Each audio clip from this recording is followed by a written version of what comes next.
Okay, Assalamualaikum warahmatullahi wabarakatuh. Okay, hari ini kita akan belajar. Sebelum tu kita baca dulu umul kitab dan kita hadiahkan kepada junjungan besar Nabi Muhammad sallallahu alaihi wasallam, kepada sahabat baginda, ahli keluarga baginda, kepada diri kita sendiri, kepada kedua ibu bapa kita, pada ahli keluarga kita, pada semua umat Islam sama ada yang masih hidup ataupun yang telah meninggal dunia. Al-Fatihah. A'udzubillahi minasyaitonirrajim. Bismillahirrahmanirrahim. Alhamdulillahi rabbil alamin. Ar-Rahmanir-Rahim. Maliki yaumiddin. Iyyaka na'budu wa iyyaka nasta'in. اهدنا الصراط المستقيم صراط الذين أنعمت عليهم غير المغضوب عليهم ولا الضالين آمين. بسم الله الرحمن الرحيم وانشر علينا من خزائن رحمتك يا أرحم الراحمين. Okay. Wa ufawwidu amri ila Allah, inna Allah basirun bil ibad. Allahumma fahkina fid din wa 'allimna ta'wil. Okay, semua dengar suara cikgu? Dengar cikgu.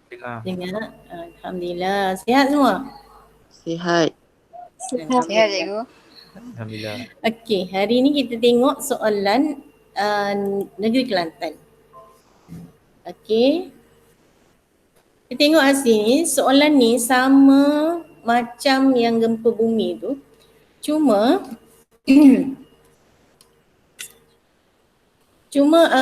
situasinya je yang berbeza So cikgu rasa cikgu tak payah bincang yang ni. Nanti awak rasa awak dah boleh dapat markah penuh lah Dan saya kat sini tunjukkan seorang lelaki berdepan detik cemas. Bila kita nampak aja detik cemas, kita dah tahu dah kelenjar apa yang terlibat. Kelenjar apa yang terlibat iaitu kelenjar adrenal. Kelenjar apa? Kelenjar adrenal. Okey, kelenjar adrenal. Kalau selalu kita tulis, lama-lama kita ingat kelenjar adrenal. Okay, E for emergency, E for energy. Nak dapat energi mesti ada oksigen dengan glukosa. So mesti glukosa naik dalam darah, mesti oksigen banyak. Macam mana oksigen nak banyak? Mesti dah kadar pernafasan mesti meningkat, kadar ventilasi mesti meningkat, maka pertukaran gas meningkat, resapan gas juga meningkat dan denyut jantung mesti meningkat. Supaya apa? Supaya oksigen dan glukosa sampai dekat sel ataupun kat otot dan kadar respirasi akan meningkat, respirasi sel. Maka kat sini sama juga, tapi jangan lupa ini kita kelenjar yang ada dua jenis yang terlibat. Satu adalah saraf, satu lagi adalah hormon. Maka kita kena ceritakan dua-dua kena ceritakan dua. Satu saraf dulu, kemudian baru hormon.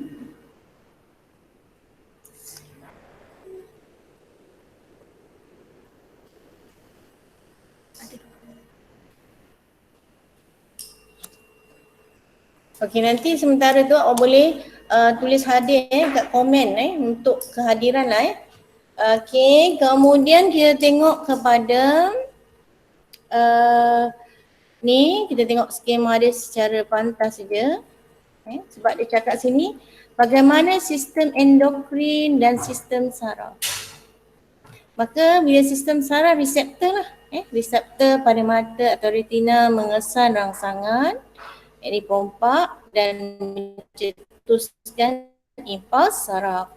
Impuls saraf dihantar ke sistem saraf pusat melalui neuron eferen, neuron eferen atau neuron deria. Kemudian neuron sistem saraf pusat akan mentafsirkan Impulse.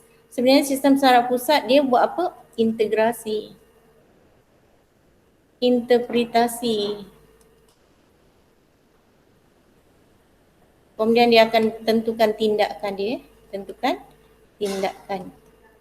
Integrasi maknanya banyak-banyak rangsangan. Dia mungkin bukan ada tunjukkan tu saja tunjukkan pisau kita nampak, tetapi dia mungkin mengeluarkan suara, rompakan. Dia cakap itu. So dia integrasi lah kita. Maka daripada sebanyak-banyak tu kita akan membuat interpretasi. Kita cakap ni apa ni? Oh, rompakan. Kemudian barulah otak akan tentukan tindakannya nak buat apa ni? Nak lari ke nak lawan gitu So kemudian sistem saraf pusat mentafsirkan impuls dan menentukan tindakan. Sistem saraf pusat atau otak menghasilkan impuls saraf yang dihantar ke kelenjar adrenal oleh neuron efferent ataupun neuron motor. Kelenjar adrenal dirangsang untuk merembeskan lebih banyak, mesti ada perkataan lebih banyak, hormon adrenalin. Hormon adrenalin meningkatkan kadar pernafasan dan kadar ventilasi. Ini meningkatkan proses pertukaran gas. Oleh itu, lebih banyak oksigen meresap masuk ke dalam darah. Hormon adrenalin juga meningkatkan pertukaran glikogen kepada glukosa. Ini meningkatkan aras gula dalam darah. Dah ada oksigen, dah ada glukosa, maka berlakulah dia nak diangkut. Maka hormon adrenalin meningkatkan kadar denyut jantung. Ini meningkatkan kadar pengangkutan oksigen dan glukosa ke sel badan. Hormon adrenal juga meningkatkan kadar respirasi sel, oleh itu lebih banyak tenaga dihasilkan untuk pengecutan otot. Kenapa pengecutan otot? Ialah nak lari pakai otot, nak lawan pun pakai otot untuk menghasilkan tindakan lari ataupun lawan. Okey, kita tengok soalan berikutnya. Soalan ini adalah penghasilan insulin dengan menggunakan teknologi kejuruteraan genetik. Kejuruteraan genetik. Bukan elektrik aja ada je kejuruteraan, mechanical aja, genetik pun ada kejuruteraan. Okey, insulin. Insulin ini dikeluarkan oleh kelenjar apa? Kelenjar pankreas. Kelenjar pankreas. Kelenjar pankreas ni ada kat mana? Dekat dengan seleko maut. Okey, pankreas. Pankreas dia merembeskan dua jenis hormon, salah satunya adalah insulin, satu lagi ialah glukagon. Kalau insulin dia fungsinya adalah untuk untuk mengurangkan gula dalam darah. Bila insulin kurang dia akan menyebabkan glukosa meningkat. Itu kalau insulin kurang maka glukosa akan meningkat. Okey, kalau glukagon pula meningkat, maka glukosa akan menurun. Okey. Kemudian kita tengok soalan dia punya rangsangan dia. Okey, apa dia buat ialah jin untuk penghasilan insulin datang daripada mana? Daripada pankreas. Okay, dia ambil daripada pankreas, sel pankreas tu. Daripada sel pankreas tu dia ambil gen untuk hasilkan insulin dia. Dekat pankreas ada banyak kan. Dia sebab pankreas ni dia eksokrin dan endokrin. So fungsinya ada banyak. So dia ambil insulin saja.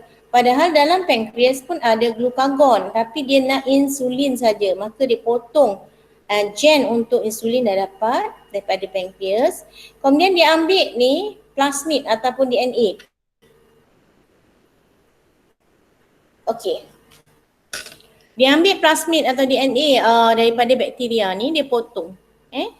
Dia potong, kemudian dia potong ni pakai enzim. Biasanya dia potong pakai enzim. Okey, sekarang plasmid pun dah boleh potong, dia dah bentuk circle macam tu. Asalnya dia bentuk circle macam ni.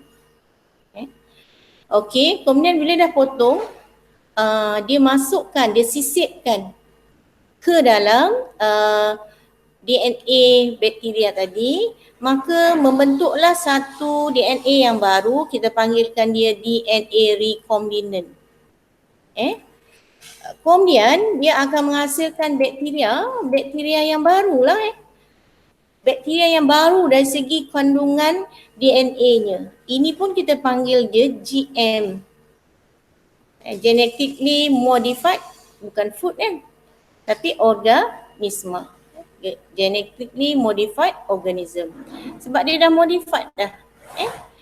Okey. Kemudian bakteria ni kita kuturkan dia, masukkan dalam medium kutur, kemudian dia membiak, dia membahagi dari 1 jadi 2, 2 jadi 4, 4 jadi 8, 8 jadi 16 sampailah berduta-duta.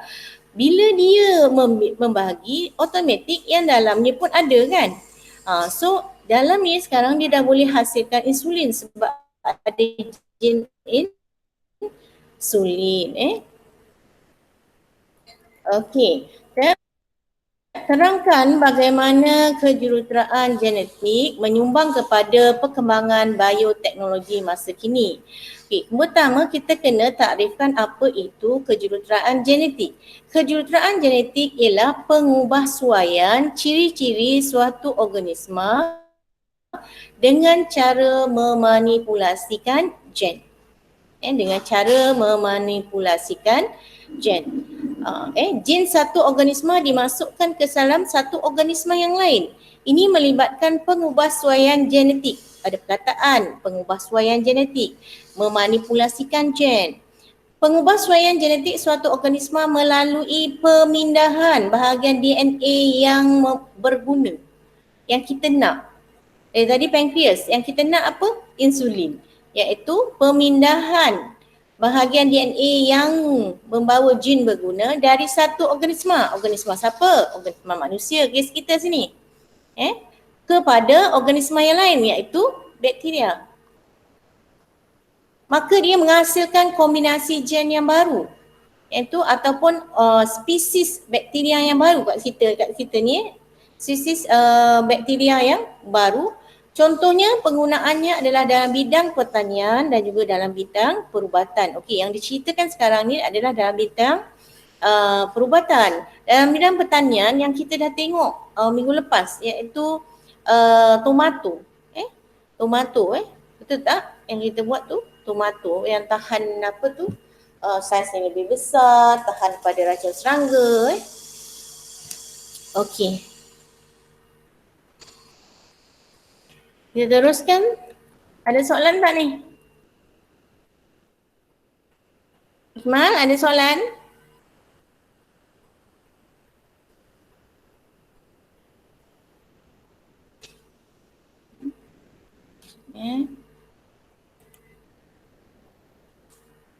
Ada soalan Iman? Tak ada cikgu. Tak ada, kita teruskan. Okey, kita tengok sini. Dia cakap, terangkan bagaimana bakteria digunakan bagi tujuan perubatan. Ini, dia suruh terangkan berdasarkan gambar rajah. Bila ada berdasarkan gambar rajah ni kita senang sikit lah. Biasa soalan macam ni soalan nombor 6 tapi ni soalan nombor 8 Okey, terangkan bagaimana bakteria digunakan bagi tujuan perubatan. Okey, kita gunakan ayat soalan, kena ubah sikit je tadi kan. Ni gen untuk penghasilan insulin. Maka kita tulis kat sini apa? Gen yang mengawal penghasilan insulin dikenal pasti dan diasingkan daripada sel pankreas manusia. Kalau awak tulis, gen untuk penghasilan insulin diambil, dikenal pasti dan diambil, dipotong daripada pankreas manusia. Boleh juga, ayatnya yang sama. Daripada pankreas manusia. Maksudnya kita hanya tambah perkataan pankreas manusia. Ini dikenal pasti, diasingkan ni kita buat ayat lah. Kemudian jin disisipkan. Macam cikgu terangkan yang mula-mula tadi. Jin disisipkan, dimasukkan ke dalam plasmid atau DNA bakteria E. coli. Kita tinggal tambah perkataan disisipkan, dimasukkan. Tapi kalau ikut penerangan cikgu tadi, cikgu buat apa tadi? Cikgu terangkan 1, cikgu ambil 2. Betul tak? Kemudian ini 1 pergi dekat sini. 2 sampai sini. Okey, nampak? Okey, kalau dalam untuk ayat kita bahasa pasal kita, jin untuk penghasilan insulin, biasanya kita tak boleh guna ayat pada soalan ayat pada soalan kita tak boleh guna. Saya tu ubah sikit lah. Jin untuk sintesis insulin diperolehi dikenal pasti dan diperolehi daripada sel pankreas manusia. Kemudian jet ini dipotong. Okey. Kemudian pada masa yang sama DNA plastik ataupun plastik daripada bakteria E. coli dipotong. Kemudian baru nombor 3. Kemudian gen untuk penghasilan insulin ini disisipkan ke dalam plasmid yang telah dipotong, menghasilkan DNA recombinant. Ini ambil ayat macam ni, 4. Kemudian apa dibuat? DNA recombinant ini dimasukkan semula ke dalam bakteria. Maka bakterianya dia panggil apa dah sekarang? Bakteria genetically modified organism. Okey, maka kita tengok skema kita, disisipkan ke dalam DNA, menghasilkan bakteria yang mempunyai DNA recombinant. DNA recombinant dimasukkan ke dalam sel bakteria. Ni tak payah ni menghasil bakteria, tak boleh, kita terus je. Ni menghasilkan DNA recombinant. Kemudian barulah DNA recombinant dimasukkan ke dalam sel bakteria. Okey, sekarang barulah ini kita panggil dia adalah genetically modified organism. Kemudian sel bakteria dibiarkan dalam medium yang sesuai atau dikulturkan. Boleh juga gunakan perkataan dia dikulturkan. Dikulturkan dalam medium atau medium kultur pun boleh. Apabila bakteria biak secara aset, mitosis lah. Bilangan plasmid yang mengandungi gen insulin ini juga digandakan dengan banyak. Macam cikgu terangkan tadi, lebih banyak insulin dihasilkan, maka bolehlah jual. Kalau dalam satu tabung tu banyak dia mungkin dia punya tu dalam satu tabung dia pun dah bernilai banyak ringgit. Hormon ini digunakan untuk merawat penyakit kencing manis. Okey. Kemudian kita tengok sepasang suami isteri mendapati anak mereka yang berusia setahun telah menjadi pucat, lemah dan tidak selera makan. Setelah pemeriksaan, pakar dilakukan, mereka terkejut apabila diberitahu bahawa anak mereka mengidap thalassemia, sedangkan kedua-duanya bukan pengidap. Ini adalah contoh untuk Akil. Mana Akil ni? Ada tak? Ada tak Akil? Ya, saya cikgu. Cikgu. Akil tak ada ya? Ada. Ada ada cikgu. Alhamdulillah Akil. Sihat Akil hari ni? Sihat alhamdulillah.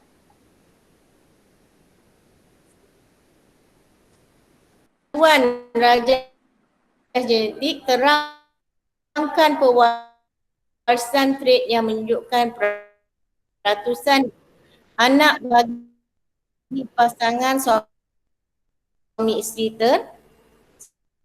tersebut. Okey, kita tengok soalan berikutnya. Alhamdulillah sihat. Okey, seperti biasa kita mesti tulis ni dulu.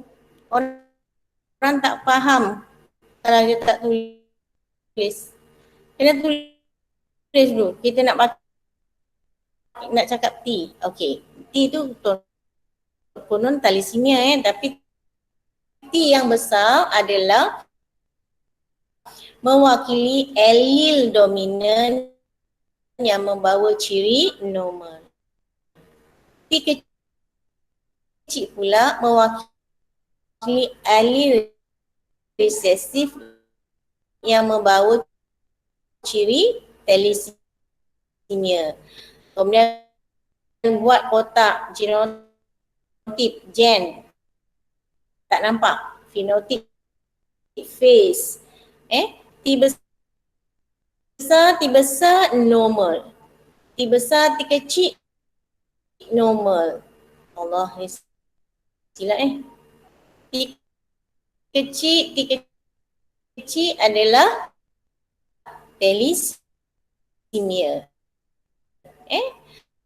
Okey. Untuk nak tahu fungsinya huruf besar je. Tengok huruf besar.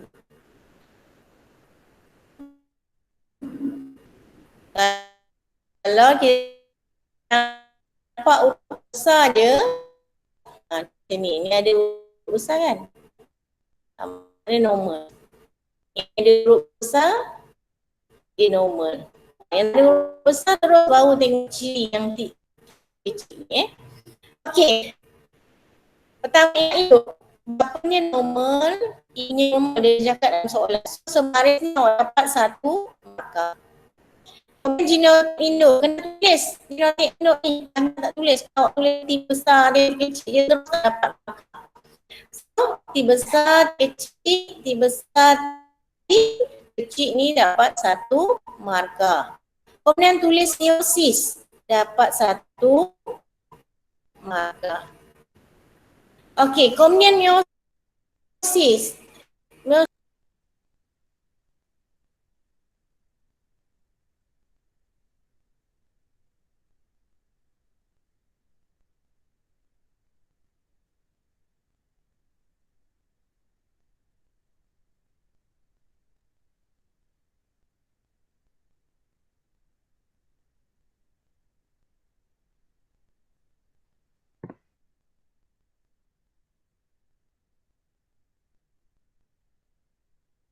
Mana cikgu?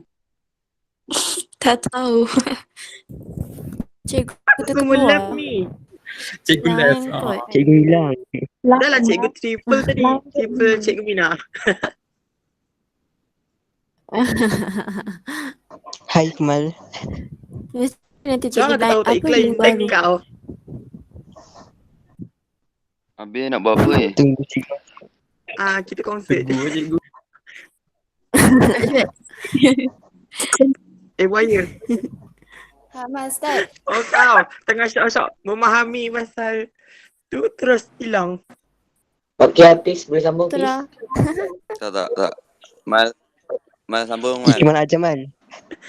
Semangat tau meiosis lepas tu hilang. Saya lagi menajar. Pause. Fazan aja Fazan Fazan. sambung Fazan. Jadi pening. Share screen. Tak ada.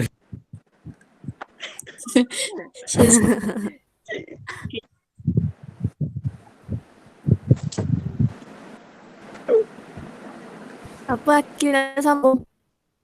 Nak tidur boleh tak? Akil. Cikgu pasal ke tak cikgu left tu? Ngantuk gila. Oi put. Cek cikgu kan? Cek cikgu. Sekali cik. Aku pasal. Cikgu pagi ni tak ada kan? Set lah cikgu. Dah dah baiklah. Mat Cakap kat grup. Dia macam kat macam Jajua, kehilangan dia jajua. Mana cikgu ni? Pergi turun bawah sana Iqbal. Panggil cikgu. Cikgu. macam dengar. Jajua kita jua. Okey, alhamdulillah. Apa Jajua? Tak dengar. Apa Akil ni? Dengar sini. Okey. Ogil. Aku ngantuk sebenarnya. Santai. Masuk kelas tu.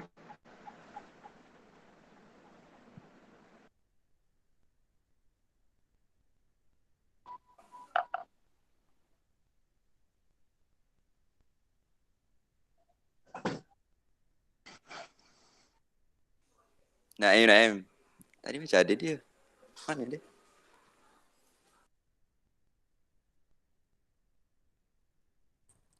Memang tak nak live ke? Memang Boleh sekarang left. Jangan dulu. cikgu tak baca. Kita macam Tunggu je lah. Ni record tau. Macam dalam kesesatan tiba. Mana Cik Mina ni? Cikgu tak perasan lah. Cikgu tak buka pun tally. Aku Oh, rasa Mida macam marah lain. siap. Mungkin cikgu masih teruskan tapi tak masuk kita tak ada. Itulah. Aku rasa cikgu Jangan, teruskan. jangan marah. Macam tapi tak perasan. Siang cikgu dalam kelas tak ada orang. Siapa marah sekarang ni? Ada Amin. Aku yang marah. Min. Amin okey Min.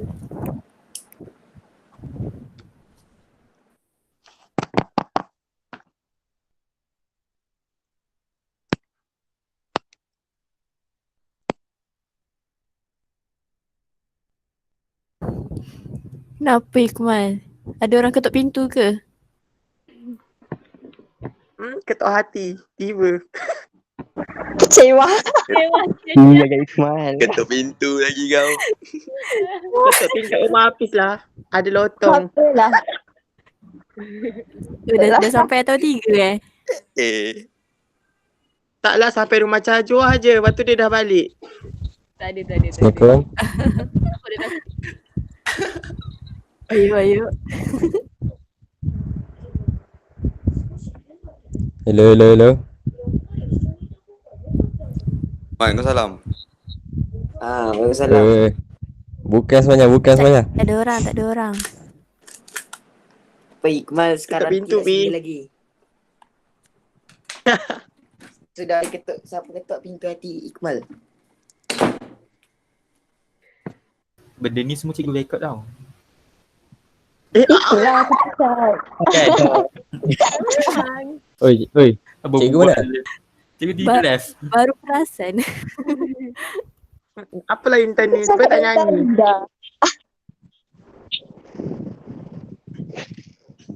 Yang ni baru. Amin, cikgu rekod Min.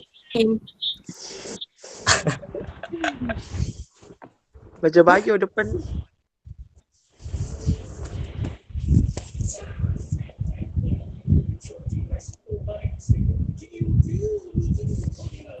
Raise hand tu apa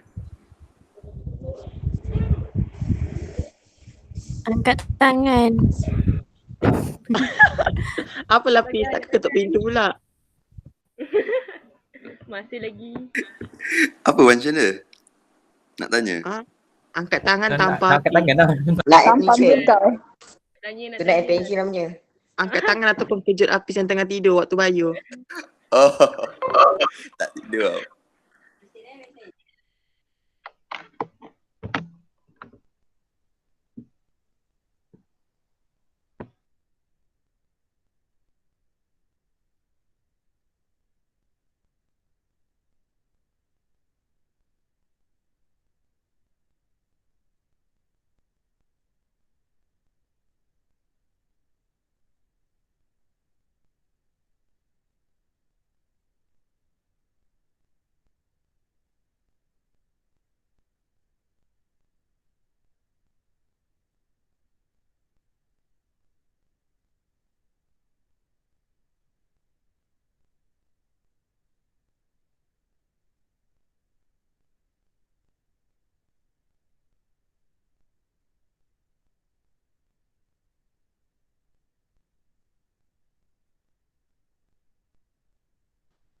Kenapa semua senyap?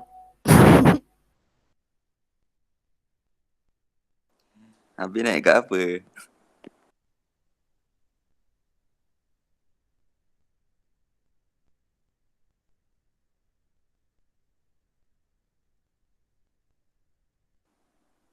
Nak tulis kat mana? Kehadiran? Oh, cikgu kata tulis kat komen. Kok mana komen?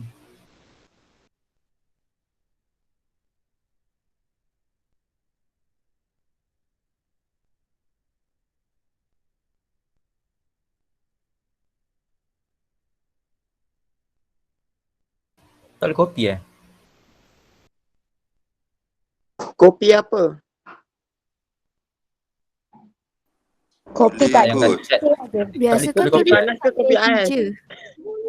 Hey. Apa Iqmal? Intan hari ni tak sapu pula depan rumah. Oh, dah bersih dah. Dia sapu hari tu bertahan sampai ke hari ni. Oh yelah duduk rumah je tak keluar tak berkotor. Dia sapu satu hari tu. Tak banyak apa Kau. je. Dia tak balik. Kan? Alah, kau pun sama kan, Kil. Sapu hari tu je. Lepas tu dah. Ya, aku sapu satu laman tau. Baik sikit.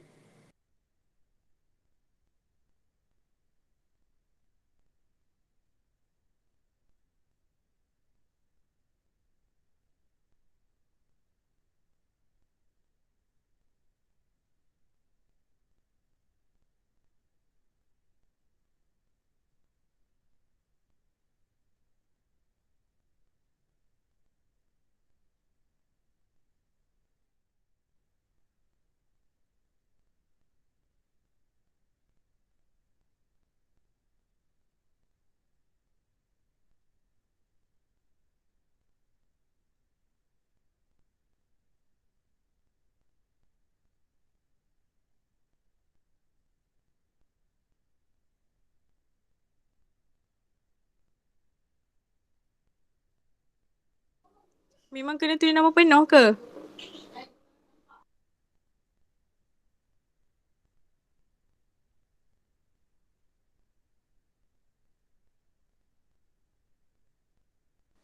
Tak payah kot. Tak tahu apa.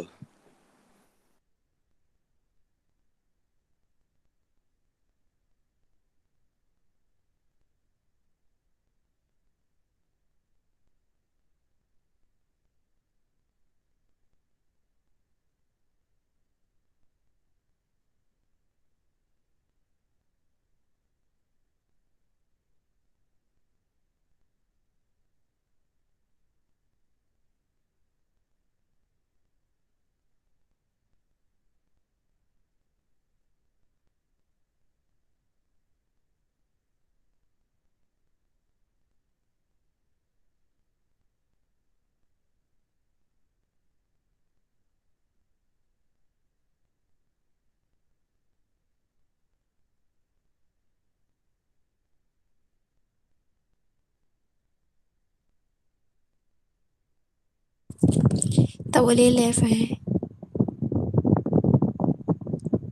Tak tahulah. Boleh kot. Belah je kot biar. Oh ni. Oh, belah je. 1, 2, 3. Bye. Nanti apa-apa bagi tahu kat grup lah. Okay. Okay, bye. Bye. Bye kawan-kawan. Jumpa lagi tahun depan. Tiba. Apa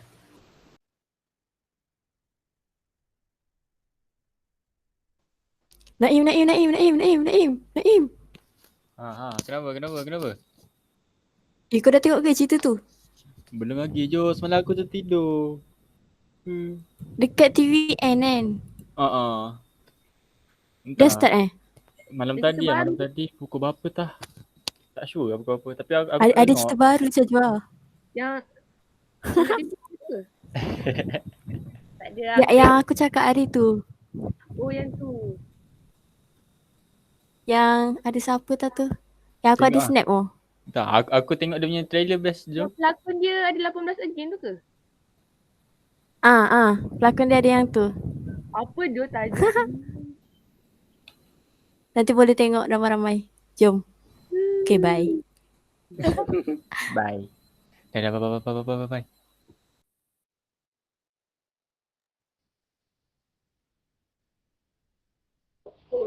Hei.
Kenapa terputus ke? Tadi cikgu terleft. Siapa yang terleft? Cikgu. Cikgu yang terleft. Cikgu tiba-tiba hilang tadi. Berapa ni? Daripada mana yang terleft? Cuba tengok. Sekejap. Dari mana? Dari mana Mas Sarah? Sarah?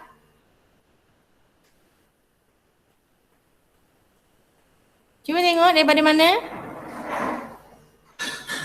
Kristina? Tadi cikgu tengah terangkan yang pasal soalan 8B tak silap saya. 8 apa? 8B tak silap tadi. 8B. Sekejap Sekejap tengok 8B.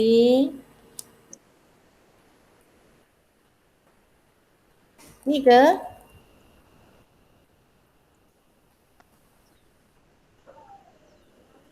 Ni? Akil tadi ni? Akil ni ke? Tak ada pun cikgu. Tak keluar? Tak keluar Cikgu kenapa semua live? Kenapa semua live? Kenapa? Diorang ingatkan cikgu dah tak ada, diorang left. Oh, tak. Terleft agaknya. Internet tak. Cikgu tadi terlive tengah present hilang cikgu. Tak apalah, nanti boleh rakam dengan rakaman bagi yang dah keluar tu. Macam mana ni? Saya suruh dia masuk. Suruh dia orang masuk. Cikgu kehadiran kena tulis ke? Kehadiran. Tak apa, tak payah. Nanti cikgu tengok dekat ni. Okey, dah. Dah boleh masuk belum? Cikgu nak sambung ke? Okey, cikgu nak sambung ni. Cuba awak tengok cikgu sampai ni Keluar tak? Keluar? Keluar. Ini cikgu tadi dah habis ke apa ni? Belum.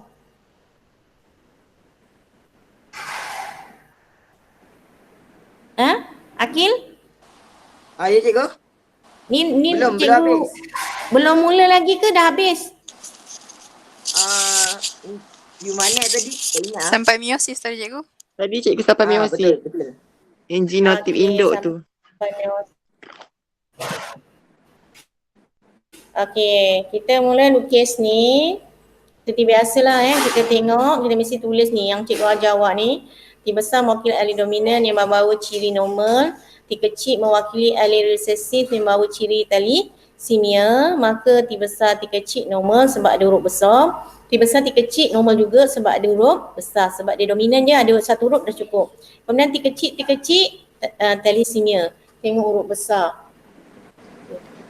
Okey, kemudian kita tulis fenotip induk. Bapa normal, ibu pun normal tetapi pembawa.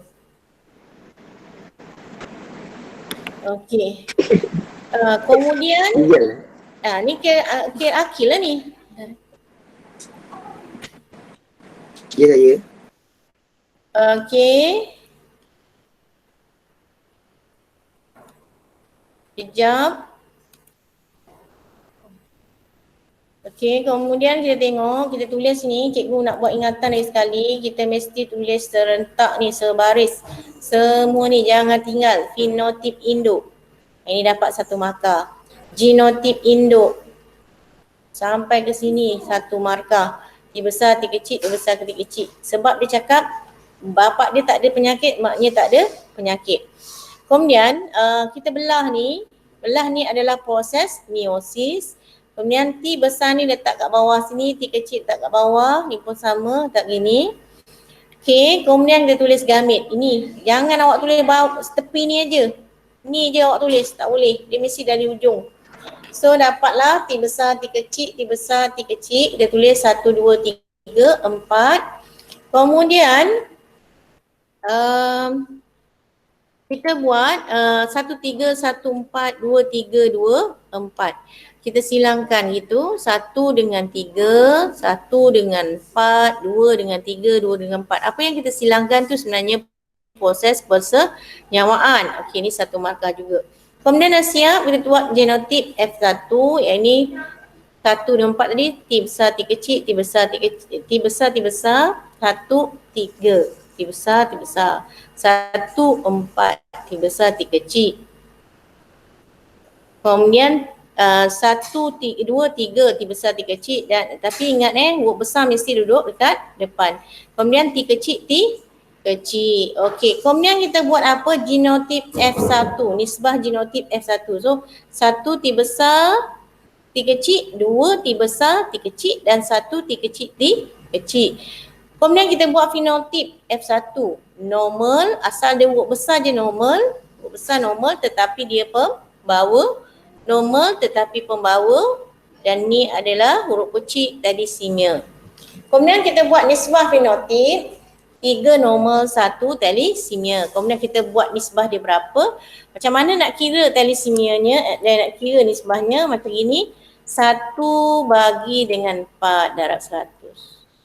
Untuk yang pembawa pula 2/4 darab 100.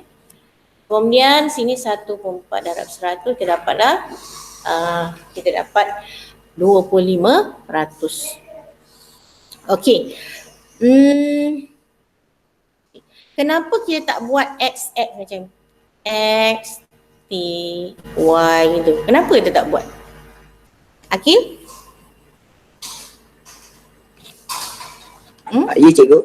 Kenapa kita tak buat X, Y, atas dia ada T gitu? Kenapa kita tak buat? Sebab kita bukan nak tentukan jantina. Kod. Okey, jawapan lain? Apis, tolong Apis. Apis? Mana Apis ni? Ya saya. Nah, apa Apis? Kenapa kita tak buat X, Y, XX tu?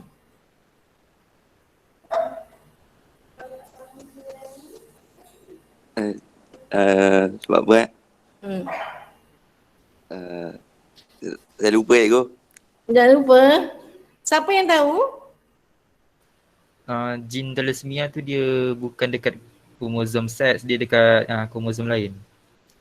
Dia bukan dekat pandai Fauzan, dia bukan dekat kromosom seks dia ada pada kromosom yang lain selain daripada kromosom ke-23 tu So kat sini sebab itulah dia adalah bukan terangkai seks. Terangkai seks ada 2 je. Buta warna dengan apa? Kalau terangkai seks ada 2 saja, iaitu 2 saja yang kita belajar, iaitu buta warna dan hemofilia. Buta warna dan hemofilia. Okey. So kita tulis ini merupakan hukum Mendel pertama, iaitu hukum segregasi, iaitu semasa pembentukan gamet, kedua-dua pasangan alel akan dipisahkan kepada sel anak. Maka hanya satu alel saja akan wujud dalam sel gamet. Macam kat sini T besar, contohnya T besar, T kecil dekat sel induk. So bila dekat gamet hanya wujud satu je, sama ada T besar ataupun T kecil. Dekat satu jenis alel saja, hanya satu jenis alel saja dalam sel gamet. Okey, setiap sel dikawal oleh sepasang alel T besar, T besar, T besar, T kecil dan T kecil pada kromosom autosom. Yang penting. Sebab itu dia tak ada XY, dia bukan kromosom seks, ni autosom. Setiap genotip mempunyai satu alel resesif T. Apabila berlaku meiosis, setiap alel induk menghasilkan gamet yang mempunyai alel resesif. Kemudian apabila berlaku persenyawaan, sperma yang membawa alel T bersenyawa dengan ovum yang membawa alel T. Maka terhasillah zigot yang mempunyai genotip T kecil yang merupakan pengidap thalassemia di mana kebarangkaliannya adalah 25%. Okey, kalau kita tak reti nak tulis ni, kita buat bodoh-bodoh je. Kita baca macam ni. Kita baca, kita tulis. Apa yang kita dah tulis tu kita dah lukis ni, kita tulis dalam ayat. Kita tulis macam ni, fenotip bapa normal tetapi pembawa dan ibu adalah normal ataupun pembawa. Genotyp induk untuk bapa dan ibu ialah T besar T kecil. Dan semasa meiosis, gamit yang terhasil daripada ibu dan ayah iaitu T besar dan juga T kecil. Bagi penghasilan, sebab kita nak jawab thalassemia, bagi penghasilan anak thalassemia, gamit bapa bersenyawa, gamit bapa yang T kecil bersenyawa dengan gamit ibu T kecil menghasilkan zigot T kecil yang merupakan pengidap thalassemia, di mana kebarangkaliannya adalah 25%. Kita baca ayat bodoh tapi ada markah. Okey, kemudian kita tengok soalan berikutnya. Spermatogenesis. Apakah maksud spermatogenesis? Spermatogenesis adalah proses penghasilan sperma yang berlaku di testis. Dan cikgu pernah ajar dulu cara ingat dia, niacitic sperm kan. So apa tu nia? Spermatogonia. Dia di UN, dia mengalami mitosis dan pembesaran. Kat sini mitosis tau. Mitosis dan juga pembesaran.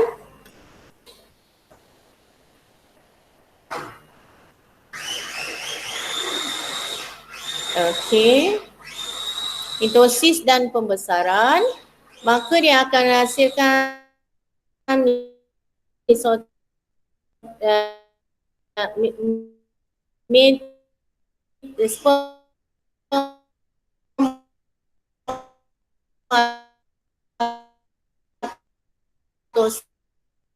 primer yang DUN. Sebab apa dia DUN? Sebab dia kemudian spermatosit sekunder.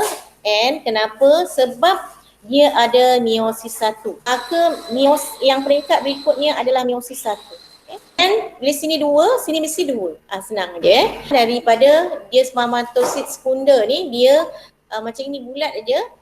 Kemudian dia jadi sperma. Hujan dik. Okey, kemudian kita tengok kat sini, okey, spermatosit primer. Dia tahu dah, dia DUN, dikasih kat sini DUN. DUN maknanya diploid, diploid. Okey, bila kita nampak sini spermatosit primer, kita tulis kat sini 1 dulu. So meiosis 1.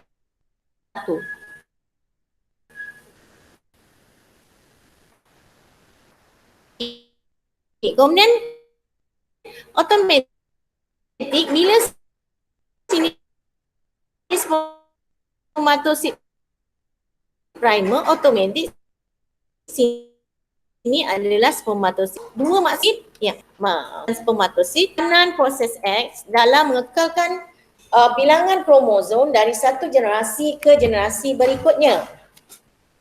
Okey. Dalam badan kita ada 46 kromosom, iaitu 23 pasang. 23 ini adalah paternal kromosom yang kita dapat daripada sperma bapa.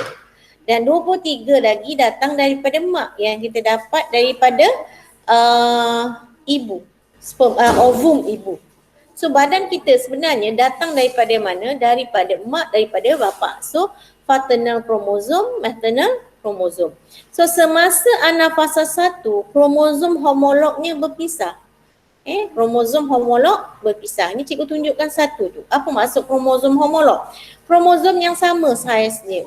Maknanya kromosom 1 tu ada 2. Sampailah nombor 23 tu ada 2 pasang, ada sepasang. So 46 bagi 2 kita akan dapat 23. 23. 23 ni akan hasilkan sperma, ni akan jadi sperma, ni akan jadi ovum. Kemudian bila senyawa dia akan jadi 46 balik zigot. So zigot ni samalah dengan yang induknya yang asalnya 46. Okey, kita tulis semasa anafasa 1 kromosom homolog berpisah. Daripada 46 berpisah jadi 23 tu, 23 pasang berpisah jadi 23. Sel anak atau R atau sperma mempunyai bilangan kromosom yang separuh daripada sel induk. Sel induknya adalah spermatosid primer tadi. Dia 2N. Spermatosid primer dia 2N. So bila mengalami meiosis dia jadi N. Dia jadi N, maknanya dia jadi haploid. Apabila persenyaan berlaku, zigot diploid dihasilkan. Okey. Kemudian kita tengok soalan, apabila terdedah kepada sinaran radioaktif, dekat gambar tu, dia cakap ada gambar tu. Ni ada sinaran radioaktif. Bentuk sinaran radioaktif, sinar alfa, beta, gamma tu Tapi biasanya sinar gamma lah sebab penembusan dia tinggi Okey. Didapati bahawa sperma mempunyai bilangan kromosom sebanyak 23. Sepatutnya kita dah belajar dah. 46 bagi 2. Jadi mesti dapat 23. Sekarang kenapa bilangannya jadi banyak? Kenapa dia jadi banyak? Kita tengok macam syndrome Down tu. Kenapa jadi syndrome Down? Sebab non-disjunction. Ingat tak? Sinaran radioaktif menghalang pembentukan gentian gelendung oleh sentral. So sentral ni berfungsi untuk membentuk gentian gelendung. So bila gentian gelendung ada, dia akan mengecut dan akan menarik kromosom tadi ke arah yang bertentangan. Ni kromosom homolog dia akan tengok dia bengkok kat situ sebab ditarik dekat centromere. Dekat centromere. Okey. Ini menyebabkan pasangan kromosom tidak berpisah semasa anafasa 1. Mungkin daripada 23 pasang kromosom ni hanya satu je. Macam kita tengok pada sindrom Down yang tidak berpisah adalah pada kromosom ke-21. Kromosom yang nombor 21 tu dia tak berpisah. Dan macam sindrom Turner pula pada kromosom ke-23. Sindrom Klinefelter pada ke-23. Okey, maka ini menyebabkan bilangan kromosom bertambah pada sperma. Jadinya 23 ni dia sama ada 23 tolak 1 dengan 23 campur 1. Dia jadi 24. 24 dengan 22. Tetapi untuk kes ini kita tak boleh cakap berkurang. Sebab dia dah cakap dah 24. Dia dah cakap 24. Maka ini menyebabkan bilangan kromosom bertambah pada sperma. Bertambah, mesti bertambah. So kalau tulis berkurang pada sperma salah. Sebab dia soalan ni dah 24. Okey, ini berlakunya mutasi kromosom. Berlakunya mutasi kromosom. Ini contoh ni lah sindrom Down dan lebih. Sindrom Down. Ni kromosom ke-21 tu dia ada 3. Jadi so dia dapat 47. Ataupun sindrom Klinefelter dia ada 44 campur XXY 47 juga di mana dia tidak berpisah, salah satu lah. Okey. Sekarang ni menunjukkan dua fasa pada peringkat proses X meiosis tadi. Okey, ni kita tengok ni proses apa ni? Ni semasa profasa 1.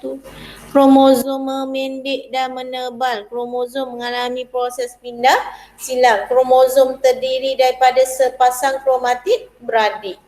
Ini adalah peringkat metafasa 1. Apa keywordnya? T tersusun. Kromosom tersusun, pasangan kromosom homolog tersusun di satah hatul istiwa. Kalau kita tengok sini, pasangan kromosom berpasang-pasangan. Okey. So, disuruh bezakan kedua-dua fasa.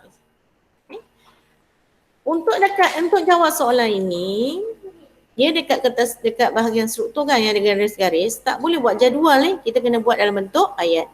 So kita cakap kromosom homolog berpasang-pasangan atau berdekatan antara satu sama lain semasa profasa 1. Manakala kromosom homolog tersusun pada satu huruf istilah pada metafasa 1. Kalau kamu tak pasti tentang peringkat dia, jangan taruh nama ni, takut salah. Kalau taruh je terus Rajah 3.2, ni lagi selamat. Berlaku proses pindah silang antara kromatid bukan beradik pada profasa 1. Manakala tiada berlaku pindah silang pada peringkat metafasa 1 ataupun pakai guna rajah. Okey, kemudian rajah menunjukkan pelakuan kromosom semasa profasa 1, rajah 4.2. Lukiskan kemungkinan penyusunan kromosom homolog semasa fasa berikutnya. Okey. Fasa berikutnya 1 dah ada. Nampak tak? Fasa berikutnya metafasa ni kan? Dah ada. Sebab lepas Pak Mat, anafasa berpisah-berpisah kan? Sekarang ni, lepas profasa 1, metafasa 1. Maka kita dah ada dah 1 ni. Kita dah ada 1. Dan susunan tu. Ambil ni, tepik kat sini.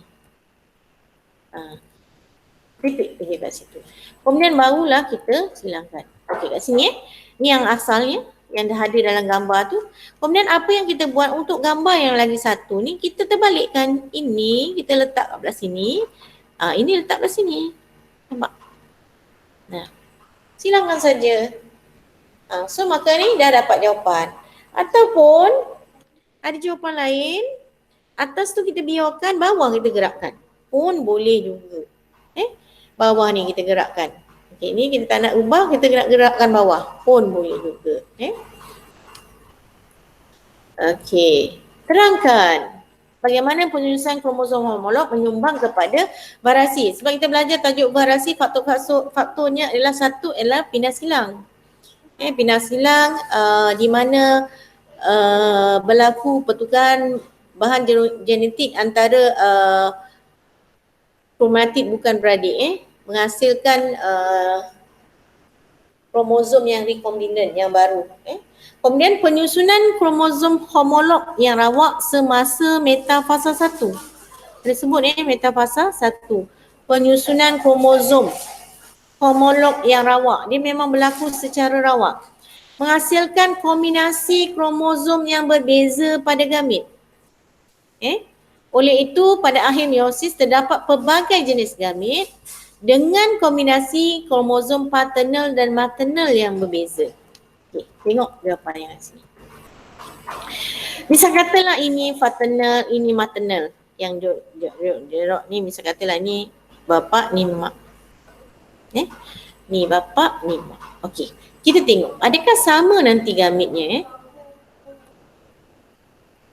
Okay. Nak tahu gamitnya senang aja, kita ambil, kita belah.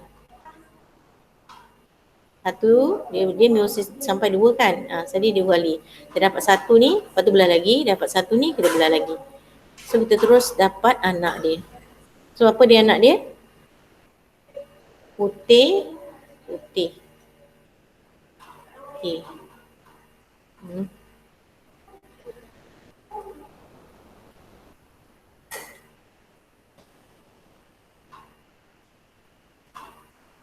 Okey. Ini nombor 1. Yang ni, nombor 1. Okey, yang nombor 2 pula. Putih ada hitam. Bawah putih. Okey, dan ni nombor 2. Nombor 3 pula. Hitam ada putih. Lepas tu hitam aja. Okey. 4. Okey, kita dapat hitam semua sekali. Yang ni pun hitam semua sekali. Betul 4 bagi 2 dapat 2. So gamitnya dapatlah 2 haplot. Okay. Tapi adakah sama dengan yang sini? Cuba kita potong sini. Sama tak? Apa hasil dia? Hitam putih.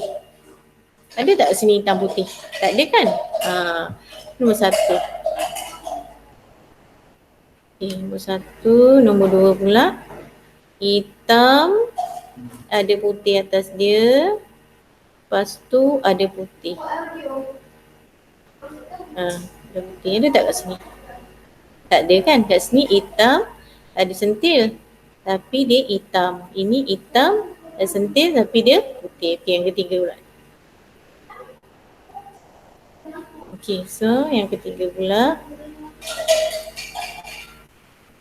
Putih, ada sentil hitam, lepas tu ada hitam. Lepas tu putih, lepas tu hitam. Okey, nampak.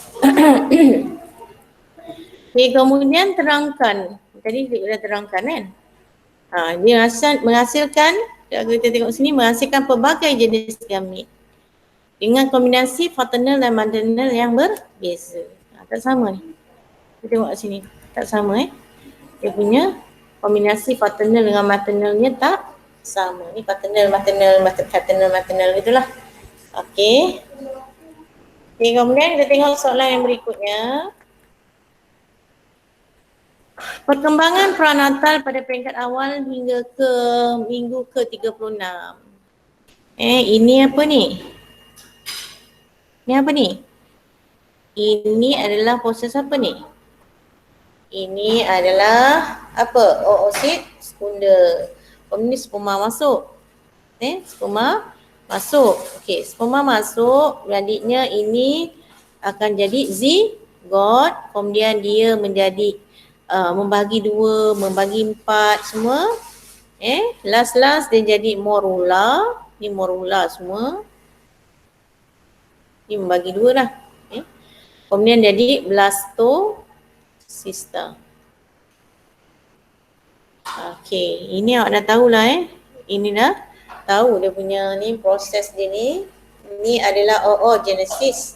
Ini adalah ovari Ini adalah ovari, ini adalah tube fallopian dan ni adalah rahim Okey, kita tengok soalannya. Kemudian selepas tu dia menempel, dapatlah bayi kembar. Nak tanya ni, kembar seiras ke tak seiras? Tak seiras. Kembar seiras ke tak seiras? Tak seiras. Seiras. Tak seiras. Okey, tak seiras. Betul ke tak seiras? Siapa nak cuba yang lain? Tengok cara ingat kembar seiras. Seiras. Satu sperma, satu ovum. Satu sperma, satu zigot, kemudian dia akan membentuk 2 embrio, 1 plasenta, 1 rupa sama rupa paras. Sama jantina. Sama jantina. Okey, sama di sini. Okey, sekarang ni adalah kembar seiras. Sebab apa cikgu cakap ni kembar seiras? Kita tengok kat sini, ni plasentanya 1 ni. Kalau awak tengok tampuk dia ni ada 1, maknanya dia kembar seiras. Tengok tampuk dia ni. Tampuk ni kalau 1. Kantong memang ada 2. Tali pusat pun ada 2, tapi dia punya plasenta tu Tengok. Kalau misal kata dia tampuknya ada 2, ini dia buat macam ni, ada gambar bayi, dia ada tampuk dia 2. Itu namanya kembar tak seiras. Okey. Kembar siam seiras ke tak seiras kembar siam? Seiras. Seiras Kembar siam mesti seiras. Sebab itu siam seiras. Okey, soalan berikutnya dia tanya, terangkan perkembangan sutu X hingga ke minggu ke-6. Ayat dia 2 je markahnya 2 saja. Sebenarnya kalau kita nak cerita tu boleh banyak tu. Blastocista lah, apalah macam kita buat hari tu acid. Tapi oleh kerana markahnya 2, kita cerita ngam-ngam je. So dia tulis, zigot membahagi secara mitosis berurang-urang kali membentuk morula dan kemudiannya blastocista. Morula membahagi 2 dengan lengkap membentuk 2 embrio. Kataan lengkap ni penting. Kalau tak ada lengkap dia jadi kembar siam. Perkataan lengkap tu penting. 2 embrio berkembang membentuk fetus yang berasingan, yakni kembar seiras. Kembar seiras. Okey, terangkan perbezaan struktur P dan Q. Ini adalah struktur. Bila soalan struktur tak boleh buat jadual. Tak boleh buat jadual. Kecuali dia dah ada jadual. Tak boleh buat jadual. Kita kena buat ayat. P tu sperma, Q tu over. Maka kita tulis macam ni. Sperma atau P. P adalah sel yang terkecil dalam badan lelaki. Manakala Q adalah sel yang terbesar dalam badan perempuan. P terdapat akrosom yang mengandungi enzim untuk membantu sperma memasuki ovum. Dekat sperma tu, dia ada leher, lepas tu dia ada ekor kan. Kat leher ni ada mitokondria. Dekat ni ada nukleus, kemudian depan dia tu ada akrosom. Ni akrosom. Akrosom tu ada enzim yang akan menghuraikan membran pada ovum tadi. Ovum atau oosit spunda tadi. Okey. Manakala Q ditutupi oleh lapisan luar membran yang hanya boleh ditembusi oleh sperma dari spesies yang sama. P mempunyai banyak mitokondria bagi membekalkan lebih tenaga untuk pergerakannya. Q pula mempunyai sedikit mitokondria kerana tidak perlu bergerak jauh. Okey, kemudian P mempunyai ekor untuk bergerak atau berenang bagi mensenyawakan ovum. Manakala Q pergerakannya adalah dibantu oleh peristalsis dan juga cilia pada tiub fallopian. Okey, kemudian sperma ataupun P mempunyai sedikit sitoplasma kerana ia tidak terlibat dalam membekalkan nutrien. Manakala Q mempunyai banyak sitoplasma kerana mengandungi nutrien untuk perkembangan zigot ataupun selepas persenyawaan. Pada minggu ke-16, seorang ibu dijangkiti penyakit. Jangkitan ini menyebabkan struktur S berhenti berfungsi. Okey, kita tengok struktur S. Mana struktur S? Placenta. S adalah placenta. Okey. Placenta ni fungsi dia adalah sebagai tempat pertukaran bahan. Placenta. Tempat pertukaran bahan antara ibu dengan anak. P tu. Okey, bukan itu saja pertukaran bahan. Ia juga adalah sebagai hormon. Dia adalah perangai kelenjar endokrin juga. Sebagai kelenjar endokrin. Kelenjar endokrin iaitu merembeskan hormon progesteron dan juga estrogen. Sebab apa? Minggu ke-14, maknanya 4 bulan. Kalau sebelumnya placenta dengan progesteron dengan estrogen dirembeskan oleh corpus luteum. Sebelum 4 bulan peranan dia dibuat oleh corpus luteum. Tetapi selepas 4 bulan dia adalah placenta. Maka kita tulis dulu placenta tidak boleh, kurang pun boleh merembeskan hormon estrogen dan progesteron. Dia berdua-dua. Apabila tiada hormon progesteron, ketebalan dinding endometrium adalah berkurangan sebab progesteron kita tu untuk apa? Progesteron adalah untuk pengekalan, penebalan dinding uterus. Penebalan dinding uterus atau dinding endometrium sama.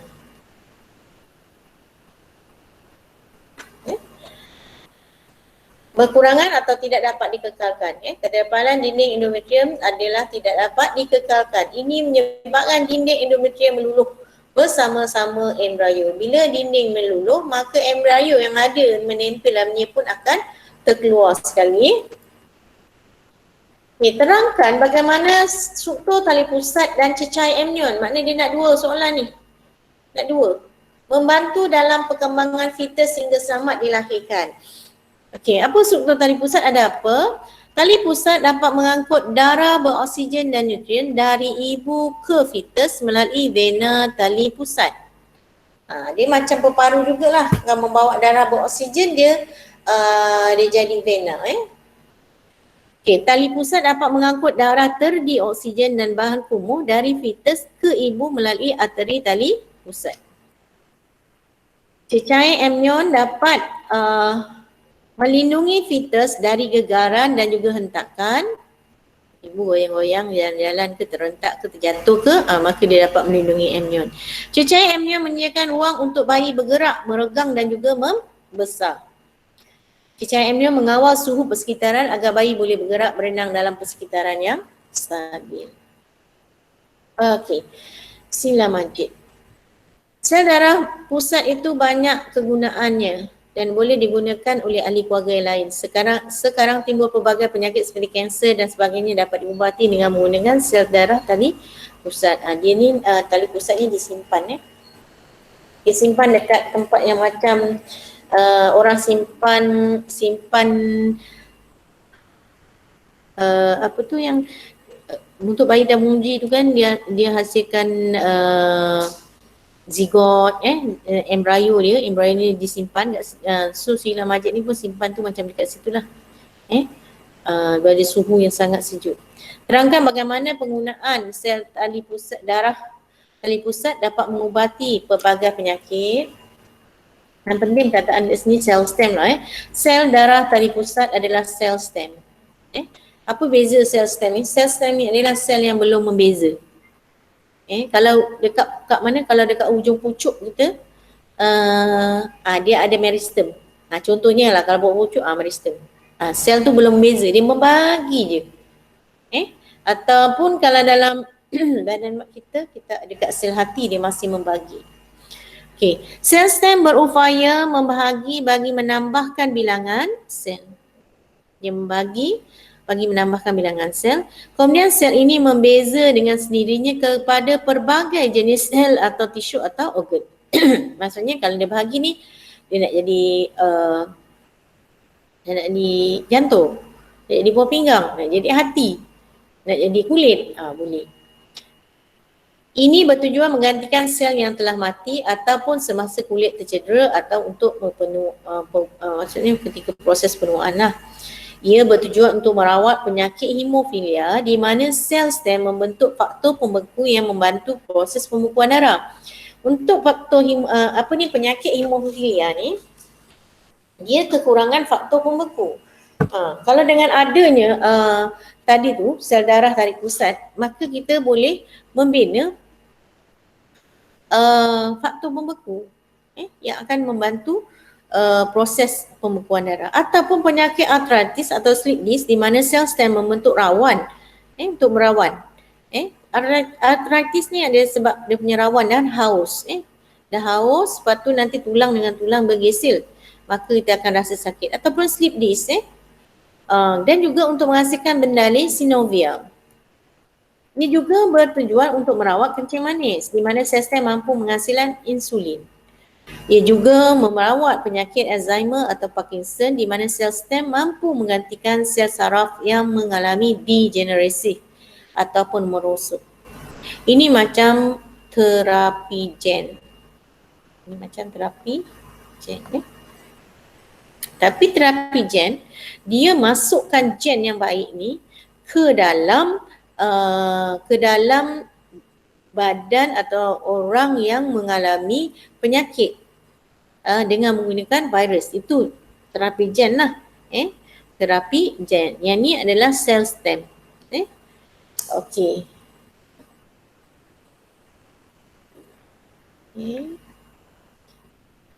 Ataupun dia membantu merawat kegagalan ginjal atau jantung berlubang di mana sel stem boleh menghasilkan ginjal yang baru ataupun otot cardiac. Kalau jantungnya rosak, okey, ada otot kardiak. Ambil dari sel stem tadi, dia membagi, membeza, kemudian jadi dapat jantung. Jantung dia macam jantung dia lah. Maka masukkan balik dalam badan dia.